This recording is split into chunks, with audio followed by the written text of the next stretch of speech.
yra būti, kitaip tariant, mūsų siela atgimsta žemėje. Taip, bet žemė yra kalėjimo planeta. O tu buvai čia numestas kaip kalinis.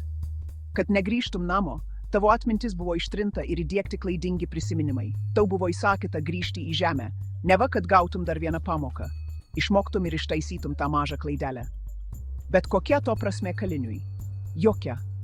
Tai tik būdas priversti tave savanoriškai grįžti į žemę, o po mirties skubiai šokti į tunelį, kad vėl būtų ištrinta atmintis. Ir taip ratu 1000 metų. Ir dar vienas pastebėjimas. Jei kas nors tiki, kad dabartinės kančios yra blogų praeito gyvenimo poelgių pasekmė, tai gali pateisinti neteisybę ir paskatinti nieko nekeisti. Tai taip pat gali sukelti abejingumą kitų skausmui, nes jų likimas yra karmos pasekmė, vadinasi pelnytas. Tik pažiūrėk, kiek aplink mus pasyvumo ir neveiklumo, nes tokia yra hipnozės komanda įdiegta po mirties. Mes turime būti pasyvūs ir paklusnūs.